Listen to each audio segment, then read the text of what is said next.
I couldn't stop staring at my computer screen as I read the internal announcement. Jake Hollister, the 22-year-old summer intern who had been with the company for just 10 weeks, had just received a quarterly bonus of $72,000. A bonus that should have been mine. I didn't know what hurt more, losing that money or realizing it had been awarded not for competence but because of connections with upper management. But I didn't scream or write accusatory emails. I chose something they never saw coming, a quiet retaliation, silent but irreversible. My name is Rachel Monroe. At 29, I had worked my way up to senior data analyst at Nova North Strategies, a major data consulting firm headquartered in Denver. I'd spent 4 years building my reputation, exceeding targets, and pulling all-nighters to perfect client deliverables. The quarterly innovation bonus was practically guaranteed to be mine after the Westlake financial solution I'd architected saved our client millions in predictive maintenance costs. The bonus announcement email arrived on a Thursday afternoon. I was in the middle of a call with our Singapore team when my phone buzzed with the notification. I excused myself as soon as the meeting wrapped, locked myself in a bathroom stall, and read the message 3 times, convinced I was misunderstanding something. Nova North is proud to announce this quarter's Innovation Excellence Award, $72,000, goes to Jake Hollister for his fresh perspective on data visualization techniques. Jake has demonstrated exceptional leadership potential in his short time with us. I almost laughed. Jake's fresh perspective was a Tableau dashboard template he'd found online and slightly modified. Meanwhile, my predictive algorithm had revolutionized how Westlake managed their fleet maintenance, saving them an estimated $4.2 million annually. I had the metrics to prove it. Liam Brenner, our deputy director of analytics and my direct supervisor, had showered Jake with hollow praise during the announcement meeting. Words like innovative thinking, leadership material, and natural talent flowed freely. I sat silently, maintaining my professional smile while my stomach twisted into knots. At first, I thought it was just a terrible decision, the kind of corporate misstep that happens when managers lose touch with what's actually happening on the ground. Frustrating, yes, but not necessarily malicious. That changed during the celebration happy hour after work. Jake had had a few beers and was chatting animatedly about his hometown, Silver Ridge, Montana. My ears perked up immediately. I remembered Liam mentioning Silver Ridge several times when talking about his old high school and the town festival he attended every summer growing up. Yeah, my godfather actually helped me get this internship. Jake was saying to another intern, he's known my family forever. Our parents were neighbors for like 20 years. I pretended to be absorbed in my phone while straining to hear more. That's so cool. Is he still in Montana? The other intern asked. Jake lowered his voice, but not enough. Nah, he's actually here. Works for the company. But don't tell anyone. He doesn't want people thinking there's favoritism or whatever. My blood ran cold.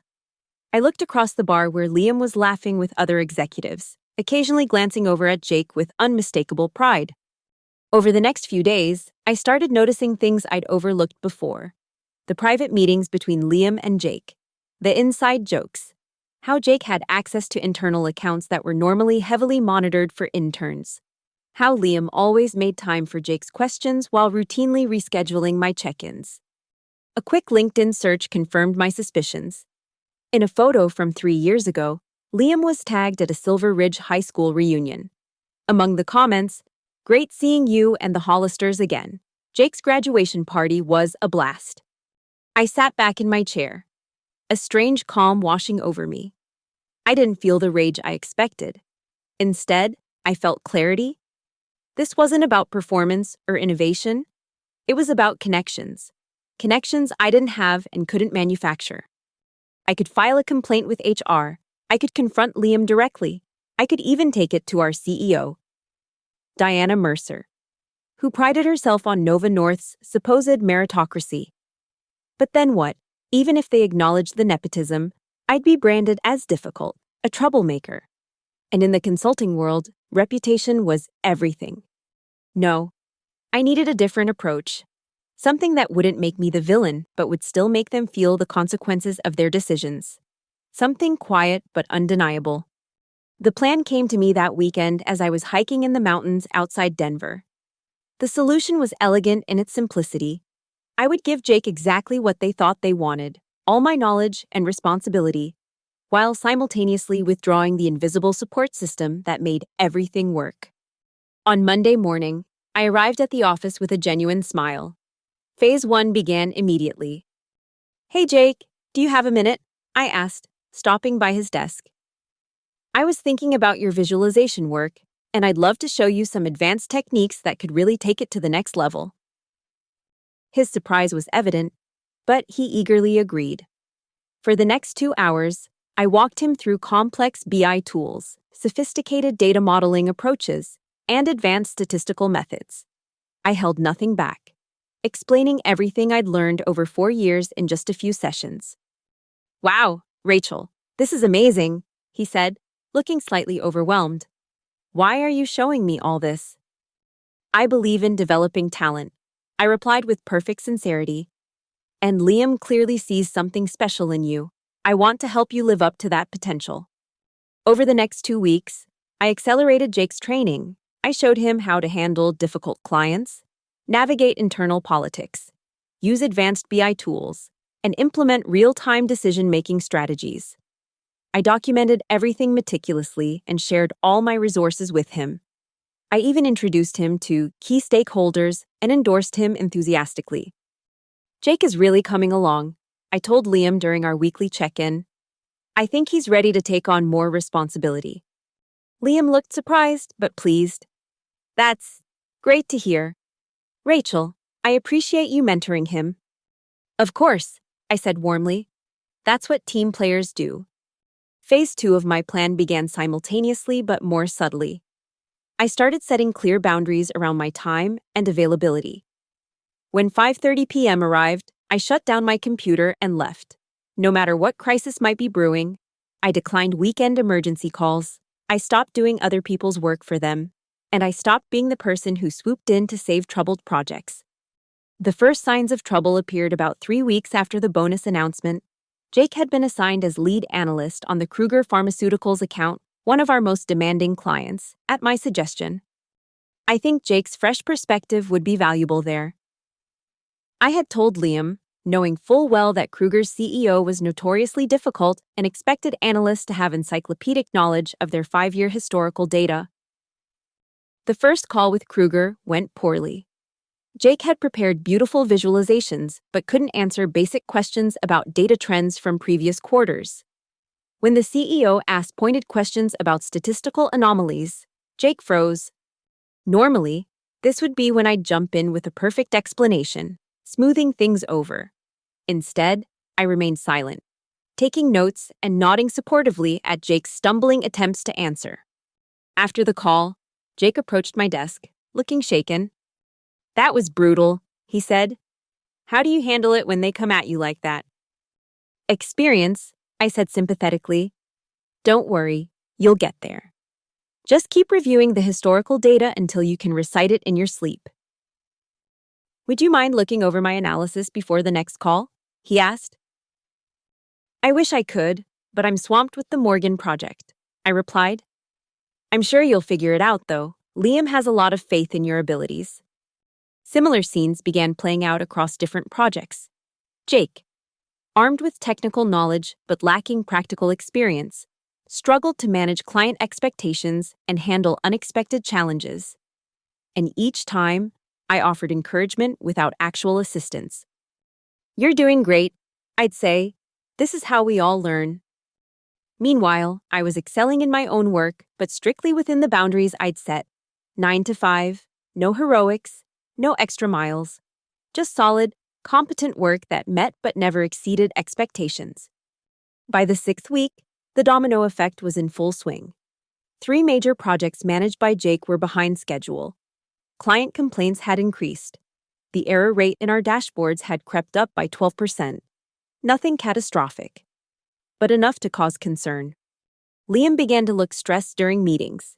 Twice I caught him staring at me with a puzzled expression, as if trying to figure out what had changed. but he never directly asked, and I never volunteered. In the past, I would have sensed the tension and stepped in to fix everything, working nights and weekends to get projects back on track. Now I watched with detached interest as small problems cascaded into larger ones. Jake was drowning but trying desperately to appear in control. He started coming in earlier and staying later. The confident smile he'd worn after receiving the bonus had vanished, replaced by dark circles under his eyes and a perpetual worried frown. I almost felt sorry for him. Almost. But then I'd remember how he'd accepted a bonus he hadn't earned without a second thought. And my resolve would strengthen. 8 weeks after the bonus announcement, the situation reached a breaking point. Kruger Pharmaceuticals threatened to terminate their contract due to ongoing quality issues and missed deadlines. Westlake Financial demanded that I personally handle their upcoming system integration. And 2 other major clients had requested calls with Diana to discuss their concerns. That Friday afternoon, Liam appeared at my desk, looking like he hadn't slept in days. "Rachel, can we talk privately?" he asked, his voice tight. In the conference room, he cut straight to the point. "We're facing some serious client satisfaction issues. I need your help to get things back on track." I looked at him with a neutral expression. "What kind of help are you looking for?"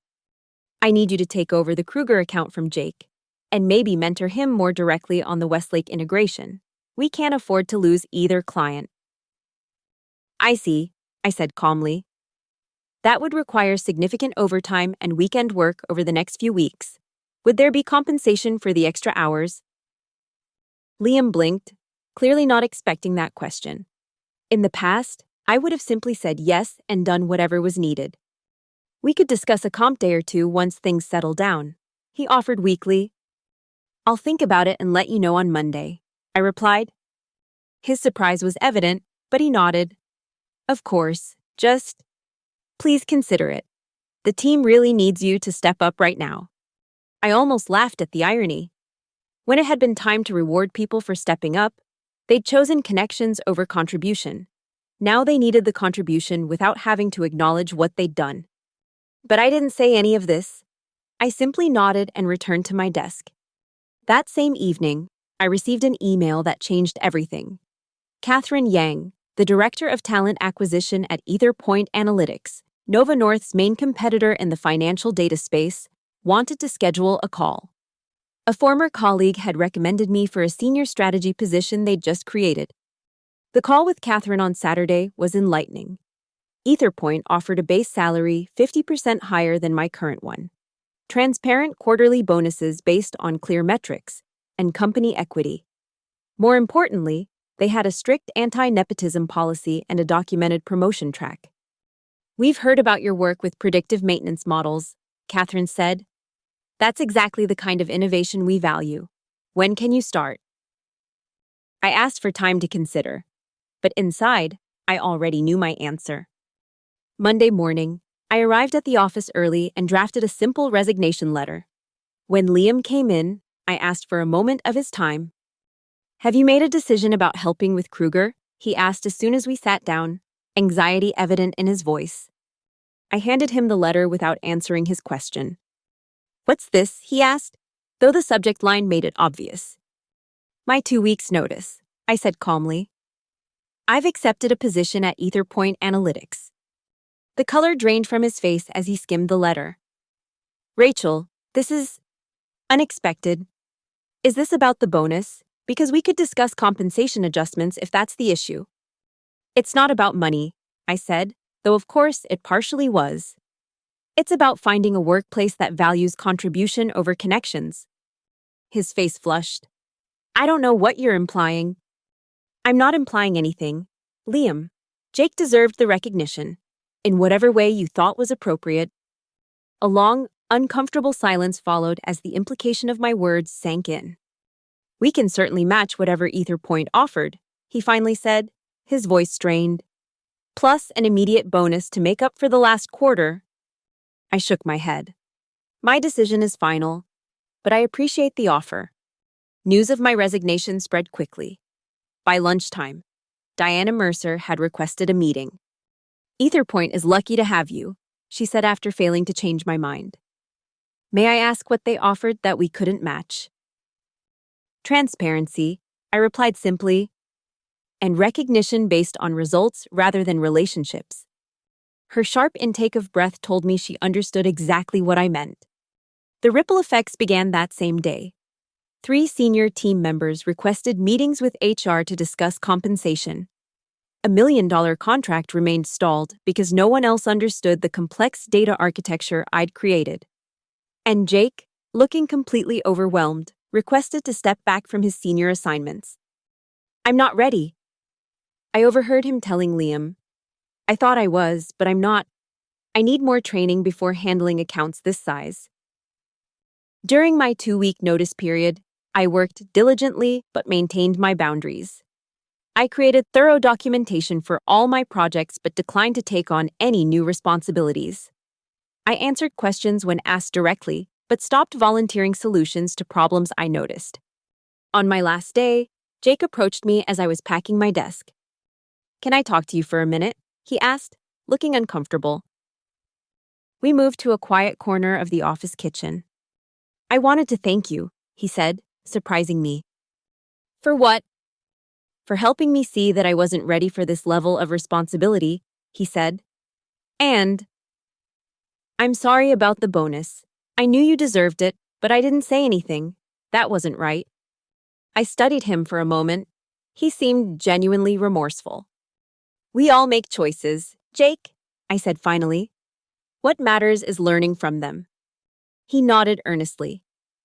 I've asked to be put back in a junior analyst role and go through proper training. I want to earn my place for real next time. Perhaps there was hope for him after all. As I walked out of Nova North's glass doors for the last time, I felt no anger, no resentment, just a quiet satisfaction. I hadn't raised my voice or made accusations. I hadn't sabotaged anyone's career or damaged any systems. I had simply shown them, through my absence, exactly what they had taken for granted. My first month at Ether Point was revelatory. Projects were assigned based on expertise, not office politics. My ideas were heard and implemented. My work hours were respected.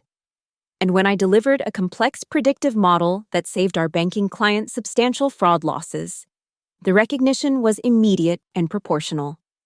3 months after I left, Liam sent me an email asking if I'd consider consulting on a troubled project at Nova North at double my former hourly rate. We could really use your expertise, he wrote. No one understands the Westlake system architecture like you do. I crafted a polite response. Thank you for thinking of me. Unfortunately, my current commitments don't allow for consulting work. I wish you and the team the best of luck with the project.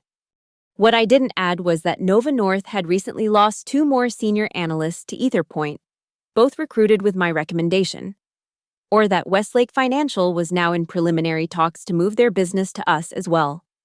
The true revenge wasn't making them hurt. It was making them realize exactly what they had lost. Not just my skills or knowledge, but the invisible support system I had provided that made everything work smoothly. The midnight oil I had burned fixing problems before they became visible. The relationships I'd nurtured with difficult clients. The mentoring I'd provided to junior team members. They had taken all of that for granted, assuming it would continue regardless of how they treated me. They had been wrong.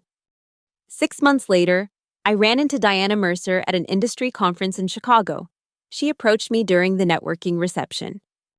You're doing well, I hear, she said, studying me over her wine glass. I am, I replied simply. Nova North has implemented some changes since you left, she continued.